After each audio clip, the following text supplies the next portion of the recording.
jamaah yang baru bergabung, hari ini kita sedang membahas tema yang luar biasa. Temanya adalah lakukan ini minimal sekali seumur hidup. Masya Allah, tadi yang pertama di segmen sebelumnya udah dibahas ya. Sholat sunat tasbih, yang kedua sholat sunat syuruk. Masya Allah, nah jamaah udah siapin catatannya belum? Yuk, karena akan ada lagi nih selanjutnya yang minimal sekali seumur hidup mesti kita lakukan. Tapi sebelumnya saya mau ajak dulu jamaah untuk nonton dulu. Ini ada video heboh, video dakwah diduga aliran sesat. Nauzubillah, yuk kita saksikan sama-sama, silakan. Inilah video dakwah yang menghebohkan warga Situbondo, Jawa Timur dalam sepekan terakhir. Dalam video ini, seorang pria yang disebut Ustadz Idris berdakwah merokok hingga berhubungan badan di siang hari selama bulan puasa diperbolehkan. Aduh, ini gimana nih Ustaz Sam? Saya udah gak berani berkata-kata lagi ini karena sensitif banget. Kan kalau kita yang tahu pokoknya apapun Kak yang diajarkan oleh Rasulullah SAW. Kalau yang baik kan harus kita amalkan gitu ya. Nah ini nih contohnya katanya, aduh ngaco banget saya dengar tadi sedikit aja tuh. Gimana itu tuh termasuk hadis yang doif atau gimana Ustadz? Langsung aja deh sekaligus penjelasan silakan Guru. Baik, Jadi Ustadz yang dakwah itu disuruh denda hukum 2 bulan berpuasa berturut-turut. apalagi menyebarkan lebih tinggi lagi. Nah itu menyebarkan masalahnya. Kami Aduh guru ngeri. Ustaz Maulana, Ustaz Nada, Mas Mikdad, serta guru-guru kami yang dimuliakan Allah Subhanahu wa taala. Al-Qur'an surah At-Taghabun ayat 16. A'udzu billahi minasy syaithanir rajim. فاتقوا الله ما استطعتم واسمعوا وأطيعوا وأنفقوا خيرا لأنفسكم ومن يوق شح نفسه فأولئك هم المفلحون.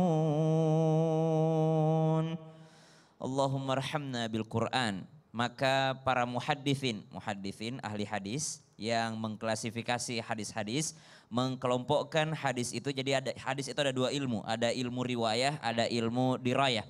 Ada ilmu riwayah tadi, ada ilmu dirayah. Bagaimana mengklasifikasi hadis ini? Setidaknya klasifikasi hadis ini ada 3 tingkatan. Yang pertama hadis sahih. Kemudian yang kedua tingkatannya levelnya hadis hasan. Yang ketiga levelnya adalah hadis dhaif. Dhaif itu adalah lemah, berbeda dengan hadis maudhu. Maudhu itu palsu.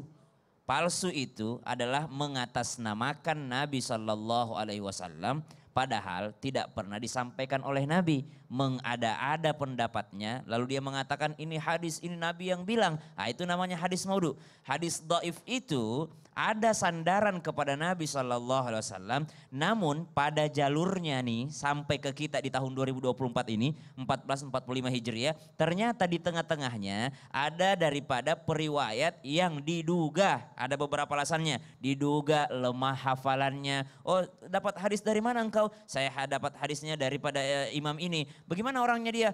Kadang-kadang dia lupa itu. Nama istrinya saja dia lupa. Nah ini bukan hadisnya yang bermasalah, tapi orang yang menyampaikannya bisa saja bermasalah. Nah makanya sampai kepada derajat hadis dhaif. Nah ini perlu kita bedakan mana maudhu, mana dhaif. Nah, kalau dhaif kata ulama masih boleh diamalkan selama ada beberapa syaratnya. Hadis dhaif itu boleh diamalkan selama syarat pertama tidak menyangkut halal haram. Tidak menyangkut halal haram. Yang kedua, tidak menyangkut daripada akidah kita kepada agama Islam ini. Jadi bukan berbicara akidah, bukan berbicara tentang halal haram. Kalau yang kita lihat dari DVD tadi, subhanallah, udah menyangkut dengan halal haram. Dikatakan di siang hari boleh merokok, subhanallah. Di siang hari puasa, subhanallah. Maka ini sudah bukan hadis dhaif lagi menyampaikan daripada sesuatu yang maudhu. Bahkan subhanallah ini bisa terkategori dengan sesat. Makanya kami juga berterima kasih dengan Majelis Ulama Indonesia. Karena Majelis Ulama Indonesia pernah menyelenggarakan daripada sertifikasi dai ataupun diperiksa dulu nih para penyampai-penyampai agama, jangan sampai dia menyampaikan sesuatu yang bahkan bisa menyesatkan umat. Kemudian dikatakan apalagi syarat-syaratnya hadis dhaif ini, para ulama mau mengamalkan hadis dhaif jikalau disertai satu, kalau tadi tidak menyangkut hal haram, tidak menyangkut akidah.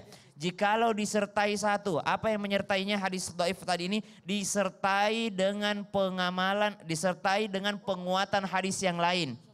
Contoh yang kami sampaikan di awal tadi, sholat tasbih. Sholat tasbih itu derajatnya, hadisnya adalah dhaif. Akan tetapi disertai penguat hadis yang lain. Mana itu? Nabi SAW memerintahkan kita bertasbih. Nabi SAW memerintahkan kita sholat sunnah. Berarti meskipun dhaif sholat tasbih, tasbihnya sendiri adalah perintah Nabi SAW. Berarti ada penguatan dari dalil yang lain. Meskipun sholat tasbihnya hadisnya dhaif, tapi ada penguatan dari hadis sahih yang lainnya. Itu yang pertama, Imam An-Nawawi mengamalkan ini. Yang kedua, Imam An-Nawawi memberikan contoh, meskipun dia hadis dhaif, mesti apa? Mesti ada ulama lain yang mengerjakan atau salafus saleh yang lain mengerjakan. Seperti apa? Imam An-Nawawi meriwayatkan hadis daripada menghafalkan 40 hadis Nabi. Siapa yang menghafalkan 40 hadis Nabi, maka dia akan dikumpulkan di akhirat bersama dengan orang-orang ilmu agama, ahli agama. Ini hadisnya dhaif. Tapi kenapa Imam An-Nawawi mengarang kitab hadis arba'in, menyusun kitab hadis arba'in? Karena ulama mutaakhirin, ulama-ulama terdahulu, banyak ulama yang menyusun 40 hadis. Bahkan sampai sekarang ada kajian 40 hari, kajian 40 ayat, kajian 40 ini, 40 ini. Jadi meskipun status hadisnya dhaif tentang 40 hadis tadi, akan tetapi didukung dengan pengamalan imam-imam yang lainnya atau ulama-ulama yang lainnya. Aduh, gitu. Masya Allah. Memang ada baiknya kalau kita belajar hadis atau mengaji atau apapun, lebih baik kalau ada ragu tanya sama gurunya ya biar gak Fas'alu salah. ahla dzikr. Kalau itu sudah wajib hukumnya. Iya. Fas'alu ahla dzikr. Disuruh kita untuk bertanya in kuntum la ta'lamun. Kalau kita tidak tahu, wajib untuk bertanya. Betul, Masya Allah. Baik, terima kasih Ustaz Syah penjelasannya. Alhamdulillah nih kita dapat pencerahan nih. Nah, sepertinya nih jamaah yang ada di rumah udah gak sabar nih. Pengen nanya karena banyak banget nih pertanyaannya udah masuk. Ya udah deh, kalau gitu kita akan kasih kesempatan untuk jamaah yang di rumah bertanya. Sebelumnya kita masuk dulu ke dalam segmen Tanya Dong Ustadz. Kami semua tanya dong Ustadz.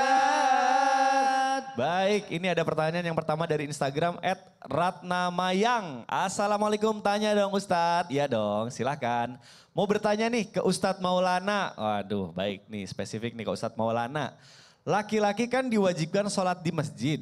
Walaupun sekali seumur hidup harus mengusahakan bisa sholat di masjid selama 40 hari. Tapi bagaimana suamiku setiap disuruh sholat ke masjid susahnya minta ampun. Lah kan laki-laki sholat wajibnya sebenarnya harus di masjid ya Ustaz. Ya gini. Nah baik langsung dijawab aja Ustaz Maulana, silakan. Izin Ustazah dan Ustaz Sams. Bismillahirrahmanirrahim. Allahumma salli ala sayyidina Muhammad wa ala sayyidina Muhammad. Allahumma innaka ghafurul karim tuhibbul afwa fa'fu anna ya karim. Masya Allah tabarakallah, di 10 terakhir Ramadan ini kita akan sampaikan yang sangat penting. Kami di pesantren disuruh salat berjamaah mulai dari malam nisfu Sya'ban, tidak berhenti terputus salat berjamaah 5 waktu. Dan tidak boleh ketinggalan takbirnya imam. Sekali lagi, tidak boleh masbuk. Malah harus mendapatkan takbiratul ihramnya imam. Mulai dari malam nisfu Sya'ban sampai akhir Ramadan.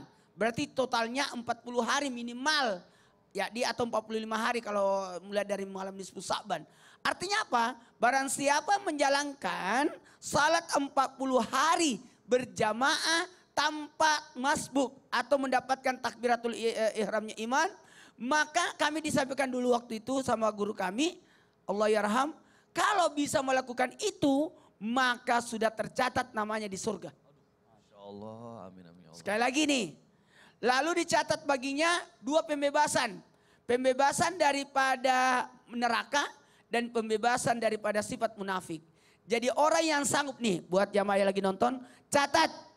Siapa yang sanggup menjalankan 40 hari, salat berjamaah, 5 waktu. Nih, di masjid ya, 5 waktu tanpa masbuk, maka dia catat dirinya masuk dalam surga, terhindar dari munafik dan terhindar dari neraka.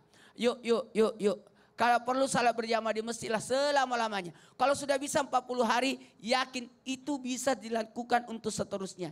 Minimal lakukan sekali seumur hidup. Iya, tapi kalau misalnya startnya bukan dari nisfu Sa'ban gak apa-apa nih Ustaz. Biar bukan nisfu Sa'ban. Yang penting 40 hari. 40 hari berturut-turut. Tapi ingat, kalau masbuk satu kali, telat takbir, mengulang lagi dari awal. Allah. Jadi harus 40 hari berturut-turut. Konsistennya itu ya yang diajarkan. Jadi kalau bisa ambil kertas catat. Iya. 40 hari. Jangan sekalipun jadi masbuk. Masya Allah, baik mudah-mudahan. Saya pernah tantang jamaah saya di masjid. Tidak, siapa yang batal mengulang lagi. Masya Allah. Baik, terima kasih Ustadz Maulana penjelasannya. Waduh, Masya Allah. Ilmu baru nih buat kita semua nih, Masya Allah ya. Kita laki-laki kalau bisa yuk ke masjid yuk. Kita jangan jauh-jauh, healingnya udah healing di masjid aja. Bismillah. Baik, kita lanjutkan ya jamaah. Saya akan kasih kesempatan lagi nih. Ini juga ada pertanyaan dari Instagram dari @miftahul_ilham. Assalamualaikum, tanya dong Ustadz. Ya dong silahkan. Mau bertanya ke Ustazah Kotrunada, Ustazah Nada, Masya Allah. Ustazah Nada nih ada yang mau nanya nih, katanya ada sholawat yang hanya dibaca sekali seumur hidup bisa mendapatkan syafaatnya Rasulullah SAW. Emang benar begitu Ustazah? Berarti semudah itu ya mendapatkan syafaatnya Rasulullah. Waduh, baik pertanyaan bagus sekali. Silakan Ustazah. Baik, terima kasih Kak Mikdad, izin Ustadz Syam dan Ustadz Maulana kita bahas tentang sholawat hari ini ya. Baik, bismillahirrahmanirrahim. Alhamdulillah wassalatu wassalamu ala rasulillah. Jamaah sekalian, sholawat ini adalah satu amalan yang penting untuk kita bahas selanjutnya. Karena pernah disabdakan oleh baginda Rasulullah SAW. Aulan nasi bi yaumal qiyamah, orang yang paling utama denganku nanti di hari kiamat yaitu aktsaruhum alayya sholatan. Yang paling banyak mereka sholawatnya kepadaku. Siapa yang paling utama, siapa yang paling dekat kepadaku, siapa yang paling aku utamakan nanti di hari kiamat adalah orang yang paling banyak sholawatnya kepadaku. Nih, kalau kita pengen deket sama Nabi, perbanyak sholawat.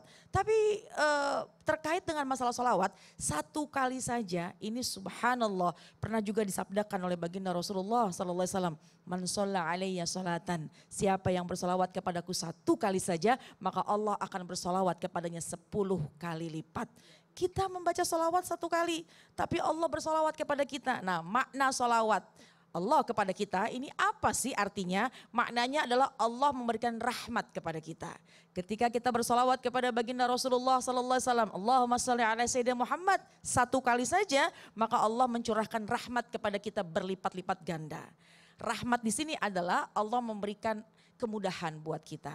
Allah memberikan jalan keluar buat kita. Dan Allah akan menyiapkan yaitu taman-taman surga untuk kita. Kenapa? Karena kita bersolawat kepada baginda Rasulullah SAW. Oleh karena itu yuk jangan kita tinggalin solawat khususnya nih ya. Mungkin di 10 terakhir nih bagi wanita-wanita yang sedang udur, yang sedang haid misalnya, yang sedang tidak bisa menjalankan ibadah puasa, nggak bisa sholat, nggak bisa baca Quran, tapi yuk perbanyak baca solawat.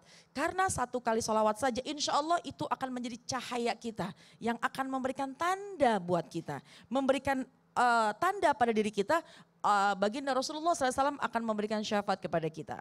Kata baginda Rasul, zayyinu majalisakum bisolati alayya. Yuk selalu hiasi di tempat kalian duduk dengan selalu bersolawat kepadaku. Fa inna solatakum alayya nurul lakum yaumal qiyamah. Karena solawat yang kalian baca tuh satu kali itu maka akan memberikan cahaya nanti di hari kiamat. Ini subhanallah. Jadi alhamdulillah ya kita sebagai umat Nabi Muhammad SAW jangan pelit kita bersolawat kepada baginda Rasul. Bahkan pernah juga disabdakan dan diceritakan oleh baginda Rasul ketika baginda Rasul ingin naik ke atas mimbar, 3 tangga pernah. 1 tangga dinaiki oleh baginda Rasul, kemudian baginda Rasul mengucapkan amin. Tapi sahabat bingung, ada apa Rasul? Kok tiba-tiba baginda Rasul mengucapkan kalimat amin? Kemudian baginda Rasul mengatakan, rugi mereka. Aku ucapkan amin apabila mereka bisa mendengar namaku dan tidak mau bersolawat kepadaku. Ruginya tuh luar biasa. Rugi ya. Rugi. Jadi pertama adalah kuncinya setiap hari kita biasakan membaca solawat. Ya. Kemudian yang kedua, kalau kita mendengar nama Nabi langsung kita menjawab Allahumma sholli wa sallim wa barik alaihi. Insya Allah berkah hidup kita. Ya aduh, nah ini kebetulan nih istriku nonton kemarin sedih banget. Jadi kemarin udah sahur gitu ya, Ya. udah puasa sampai jam 5 sore bahkan setengah 6. Tiba-tiba kedatangan tamu. Jadi dia 10 malam terakhir dia nangis. Nah, Tapi berarti kita bisa iya. bersolawat ya. Banyakin solawat. Masya Allah. Tuh istriku yang nonton di rumah. Masalah Insight. nangis. Iya benar. Karena kan 10 hari Kemarin juga terakhir. anak saya nangis, saya marah-marahin. Kenapa? Jam 12 dia batalin puasa. Tapi masih Rese kecil banget itu. sih.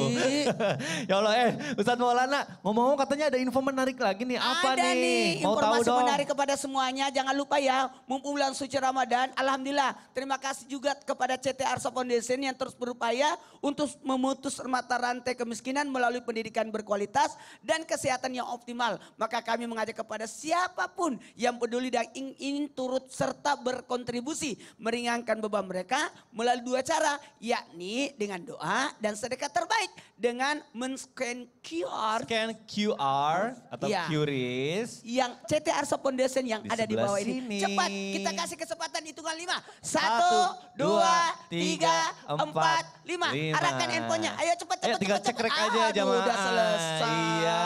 Iya. Ya udah pokoknya jamaah jangan lupa ya, jangan sampai tidak melakukan kebaikan nih karena lagi bulan suci Ramadan. Yuk jangan lupa berdonasi yuk. Masya Allah. Ya udah jamaah kita akan kembali setelah yang satu ini tetap di Islam itu Indah. Jamaah, oh jamaah. Alhamdulillah.